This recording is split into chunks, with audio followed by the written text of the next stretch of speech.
Sharon finished their regular season with a perfect 9-0 record and the second overall seed in the playoff bracket. They were taking on Attleboro 6, the number 7 seed, in the first round of the playoffs. Sharon went to pitcher Liam Conway.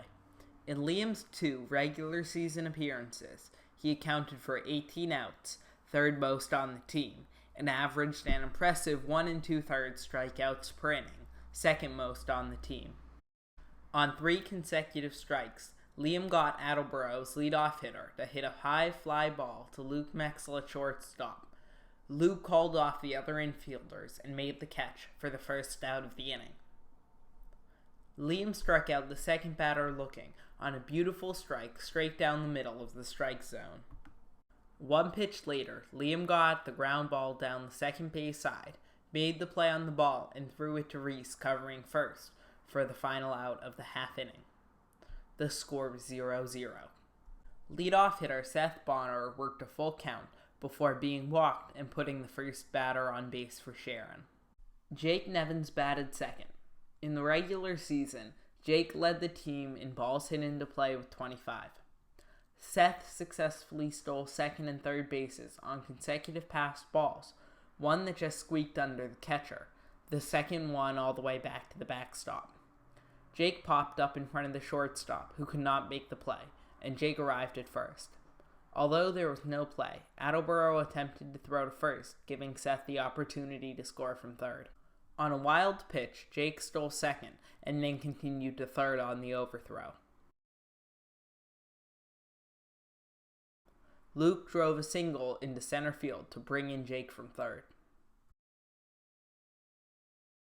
Cleanup hitter Palash Reyna finished the regular season leading Sharon in batting average at .722, on-base percentage at .848, walks with 15, runs batted in with 19, extra base hits with 6, and slugging percentage with 15. With a count of 3 balls, Palash drove a pitch into deep center field to score Luke from first. Although Attleboro was able to get to the ball quickly, Palash easily legged out one for a stand-up triple. Reese was awarded first base after being hit on the back shoulder by a high inside pitch. Liam Conway worked a 6-pitch walk to load the bases. Alex Coughlin got ahead 3 balls and no strikes, before striking out swinging on a high pitch over the plate. Jack Marin grounded to second for the force out at first, but was able to score Palash from third.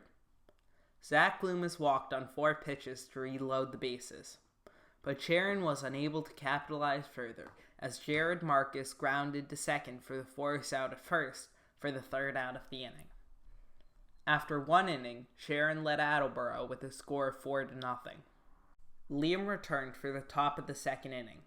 He allowed his first base runner as Attleboro's cleanup hitter had a hard-hit single to center field. Once on first, he repeatedly took a large secondary lead after the ball reached home. Jake threw a laser on the money to Reese, who placed the tag to retire Attleboro's first base runner. With 1 out, Liam worked a full count before striking out the number 5 hitter with a belt-high strike over the inside corner of the plate.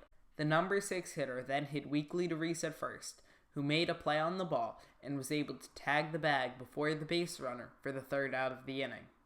Attleboro was unable to score, so the game remained 4-0. Leadoff hitter Seth Bonner had a hard-hit ball to the shortstop, but Attleboro made the play for the force out at first. Jake grounded to second for a routine play, but the first baseman was unable to come up with the ball, allowing Jake to reach safely. Luke drove a pitch into the gap in left center for a double that advanced Jake to third.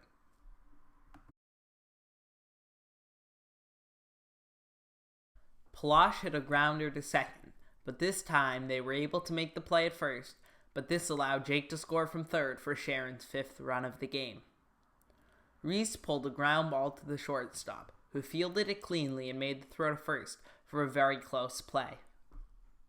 For today's first instant replay, we are going to be seeing if Reese should have been called safe or out at first. Upon review on consecutive video frames, we see both the ball is outside the first baseman's glove and Reese's left foot is still off the base. In the next frame, The ball is secure in the glove and Reese has reached the base. The common misconception, tie goes to the runner, does not exist in the rules governing Little League, so the umpire made a decision to call Reese out. After 2 complete innings, Sharon led Attleboro 5-0. Sharon turned the ball over to Jack Marin in a clear strategy to have Liam available for later playoff games should Sharon advance. In Jack's 1 regular season appearance, he obtained 9 outs without giving up an earned run, and he worked efficiently, obtaining an out with an average of 4.33 pitches, second best on the team. He began by striking out the number 7 hitter for the first out of the inning. He walked the number 8 hitter to allow Attleboro's second base runner of the game. The leadoff hitter drove a fly ball into the gap in short right center field. In what looked like trouble, right fielder Alex Coughlin was able to close on the ball and make the catch. Sharon seemed to have a double play opportunity, but Alex's throw to Jake put him off the bag. After the catch, there were 2 outs. With the count full to the number 2 hitter, Jack got the strikeout with a pitch over the outside half of the plate. After 2.5 innings, Sharon maintained a 5-0 lead. With the count 2-2, Liam could not get to a high pitch on the outside part of the plate for a strikeout, the first out of the inning. With a full count, Alex went after another pitch outside the strike zone for the second strikeout of the inning. Jack walked on 4 straight balls and stole second on a ball off of the catcher's mitt. Zach hit a grounder to the left side and was able to beat out the throw for an infield hit. Jack advanced to third and made the turn, possibly trying to draw a throw from first. He decided to go home but was cut down by a good throw and a great tag from the Attleboro catcher. Sharon failed to score, keeping the game at 5-0 in favor of Sharon. Jack returned for the 4th inning. The number 3 hitter grounded to Seth at second for a routine play to first. A ground ball to Reese at third was handled, and for a throw to Jake to first for the second out of the inning. Jack then walked the number 5 hitter. However, Attleboro was not able to take advantage of the free base runner. 1 pitch later, the number 6 hitter grounded out to Seth at second and with a flip to first, ended the inning. After the top of the 4th inning, Sharon still led 5-0. Attleboro made a pitching change for the bottom of the 4th inning. Starting with Jared, Sharon barely saw a strike and earned 5 consecutive walks with 20 balls and only 4 strikes. Attleboro made another pitching change. Reese singled up the middle, scoring Jake from third and moving Palash from first to third. Liam pulled a pitch down the third base line. Although he could not beat the throw, Palash was able to score from third. For today's second instant replay, we are going to see if the first baseman's foot came off the bag. Upon closer review, it appears as though the first baseman's foot is in the process of coming off the bag as the ball enters the glove. The umpire felt that the ball was in the open glove and was secure, so the runner was called out. Alex then drove a ball into deep left field for a double that scored Reese from third.